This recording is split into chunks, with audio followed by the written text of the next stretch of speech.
Nerazzurri fans from all over the world, welcome to the Interglobe for Milan-Inter 0-2 Champions League semi-final. It was like being on a Peyote trip. Why? Because in those 15 first minutes, everything happened. It was like a fairy tale, a psychedelic fairy tale. Incredible, but we look into it afterwards. Before getting to the game, I want to say a couple of things. The first one is that we have to keep calm, because the temptation is to be euphoric, but in 6 days we have another match, the second leg, and nothing has been achieved yet.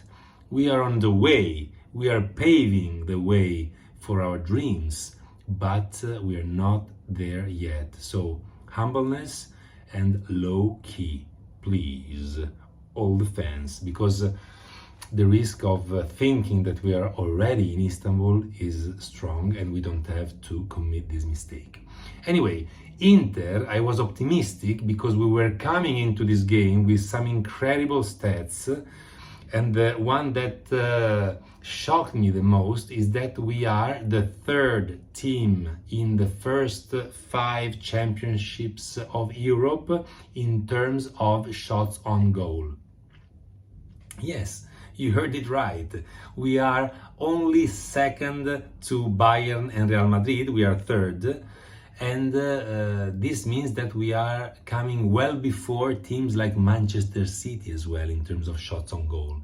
So this is what was making me very optimistic, despite some stats that could be a bit controversial. For example, we are 93rd in the first 5 championships of Europe in terms of dribblings, which could mean, if you look at this data, that we are not good enough in freeing up our men. But no, that's not right, because we do free them up, as the shots on goal say, by playing with aggression of the spaces and with give and goes, more as a team than as an aggregate of individuals. So that's actually what made me hopeful. Also, I have to say that I admired Simone Inzaghi's press conference before the match, because one journalist once wanted to, be noticed and create a scandal, and he asked him about the possible defeat with Milan and the 20 points behind Napoli in the Serie A, if this was kind of a catastrophic season. I love the look of Simone. Usually he's very diplomatic. He looked at this journalist like he would, kill with a laser somebody. He was so upset, so angry. Yet he answered saying, probably you're forgetting something in your analysis. Yes, because he was forgetting about Supercoppa won with Milan. He was forgetting about the final of the Coppa Italia that awaits us. And he was also forgetting that we might even end up, 20 points behind Napoli, but in the second place in Serie A. So it's not that terrible, right? In terms of players with experience in this type of games, semi-finals of Champions Leagues, Milan had more, because already played a final of Champions League from the Milan side, Ibra, 2010, with Barcelona against Inter. Ibra, you're magic. You're the only one who never wins Champions League. Anyway, Ibra. Then there was Bakayoko, Florenzi, Origi, Tataruzanu, and Giroud. So a lot of players, right? On our side, instead, only Onana and Dzeko had this experience, with the caveat that Dzeko had played the first and the second leg of one semi-final with Roma, with Liverpool, against Liverpool, and he scored in both games. So he was coming into this third semi-final having scored in the first 2 that he played. He scored again. And okay, let's get to this match. Let's get excited. Let's get euphoric. Let's talk about yesterday's game, the 15 minutes. I watched the first half all standing. First time in my life. Usually I'm always sitting and, thinking about the strategies. No, this time I couldn't sit. I was just like too electric. I couldn't sit. And the first 15 minutes, as I say, I really felt like I was on a peyote trip, although I never tried peyote, but it was like an hallucination. Everything that could go well went well, you know. The little reality check was when Çalhanoğlu hit the post from 35 meters with that missile. Then I understood that maybe it wasn't a dream, because in my dreams it would have been a goal. But anyway, it was incredible. Total dominion. Not much to say about the game. We demonstrated that we are a better team than Milan, as we did in every derby this year. We annihilated them. The second half was a bit more balanced, but in the first half we had 11 shots to 1. We could have ended the first half 3-4-0 and nobody would have been outraged, because we really displayed an incredible energy, an incredible focus, an incredible grit, an incredible passion, and an incredible willingness to get to the final. This was amazing. And so that's why I watched the first half like they do in Curva Nord, you know, unlike everybody in the stadium watching sitting and then standing up during the break in the first half. In Curva Nord, where the most passionate supporters watch the game, they watch it always standing, and they use the break between first and second half to sit down and rest. So I did like boys in Curva Nord yesterday.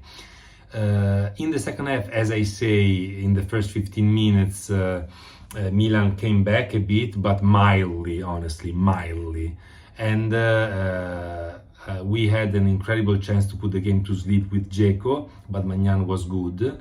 And then we dominated the game even in the last part.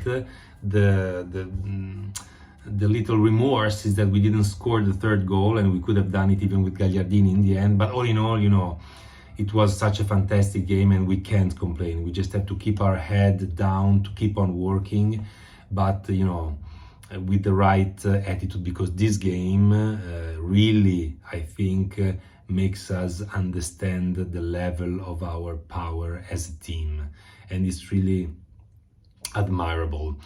Let's go to the players and let's talk about some situations in the game. Tiramolla Onana without a grade, senza voto as we say in Italian, because he was never stimulated by Milan's attack, let's be honest, right? Then we have Darmian. 7 for Darmian. He is so versatile, started in the defense lineup as the third defender on the right, then he went on the wing. I mean, he's just incredible. He also gave me the impression of being very tough and solid yesterday. He had some elegant controls in very reduced spaces, so very difficult technically, and a lot of good passes. He did have a bad moment against Origi, who entered the game quite well, I have to say.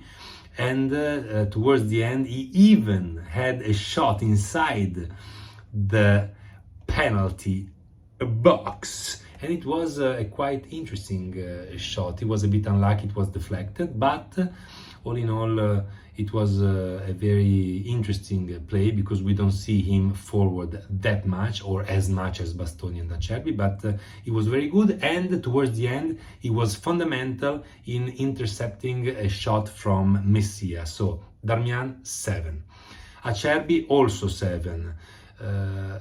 He put Giroud in his pocket yesterday, you know, he took him and he put him in his pocket. We didn't see Giroud yesterday. We didn't see, and Giroud didn't turn yesterday, did he? I didn't think he was turning much. Acerbi was very good in containing and in limiting Diaz as well in a couple of plays, and he also, just as Darmian, had a nice shot forward from outside of the penalty area. So all in all, it's a 7 for Acerbi. Bastoni 7+, because he was very solid behind and wonderful as usual forward. He gave an assist when he made that solo play and gave an assist to Dzeko. That should have been a goal, and it was a precious and a wonderful assist. And he also was key in deviating, in deflecting the ball on the shot of Tonali that hit the post. Maybe without that deflection, could have been a goal. So 7+ for Bastoni. A-Train Dumfries. You rock, man. 7.5. Yes. You take balls here and there, recuperating defense. You stepped up in your defending game, really, and I appreciate it a lot. You were very concentrated. Theo Hernandez didn't do anything. The pink-haired idiot didn't do anything yesterday, and he didn't do anything because of you, because of your power, because of your stamina, because of your determination, because of your physical power. So A-Train 7.5. Barella 7, taking balls here and there from the opponents, distributing very well, including the ball he gave to Gagliardini that should have been the final 3-0 goal. So really a player that finds his dimension in Champions League, because in Champions League he's capable of not being so nervous and focusing on the plays that count. So it's a 7 for Barella. Sultan of Swing. Sultan, you're incredible. 7.5 for the Sultan of Swing. He did the assist every time. It's so funny. Every time Milan supporters boo him or make choirs against him, he places an assist right under their nose. I mean, how satisfying must that be? I wish I was Chala. Incredible. So he does this wonderful assist right in the beginning for Dzeko, and then he hits the post with that missile. I mean, he almost was about to even shoot the penalty when they gave us the penalty that then was taken away by VAR, but that would have been, you know, like an instant orgasm, I would say. But even without that, he gets a 7.5. So happy about you. Thank you so much, Chala. Mkhitaryan, 7.5 as well. Incredible. This player is incredible. He's well over 30 and plays every game. He never feels or looks tired. He never gets injured. And yesterday he scored this fantastic goal on Dimash pass to the center. He went in like a knife in warm butter, and then he fulminated poor Magnan, the best goal in the world, who actually would have taken the shot if he stayed on his 2 feet instead of diving. But thankfully he dived and we scored this second fantastic goal, and that's why Mkhitaryan gets a 7.5. Drone delivery Di Marco. Drone delivery Di Marco is a 6.5. You know why? Because he, technically served an assist to Mkhitaryan, but it was the wonderful movement of Lautaro that created that assist. So it's not as valuable as the other crosses that he puts on the heads or on the feet of our forward players every game. He was a good player in this game. He performed well. He did this assist for the second goal, as we mentioned, but all in all, we've seen better games. He played well, 6.5, but hopefully he will play even better in the second leg. Head in. It's an 8.5. Head in. Not only for the goal that humiliated Calabria and brought us in a situation of advantage right in the beginning. Not so much, and not only for that. Apart from the fact that you scored the third goal in your third semi-final, so that should say something about the stature of you as a player. But you were marvelous in your movements, in helping the team to come out of the fence and to build plays. I mean, you have been such a pleasure to watch. Your runs are a pleasure because they really are perfect, like strokes of an artist on a blank canvas. It's incredible what you do. Sometimes I feel bad because I can see that your physical strength doesn't second your mind, because you are approaching an old age as a footballer, but I'm just really feeling gifted that I can see Edin Dzeko still play and play in this way. It's an 8.5, amazing. Lauti 6.5. He did that amazing move on the second goal when Mkhitaryan came in and scored. But all in all, honestly, I was expecting a bit more for him in terms of shots on goal and dangerous plays. He was good as usual, put his leader's energy and passion on the pitch. We could feel it was palpable. It was great to see the energy that he put into this game. I just wish that he would be a bit more dangerous at times. But all in all, it's a 6.5 for Lauti. And let's go to the substitutions now. We have Brozovic, Tubeman Brozovic, with a thick 6.5, because he came in with the right mindset, unusually, and he put some order in midfield. He was very good also with a couple of headers, and all in all, he played well.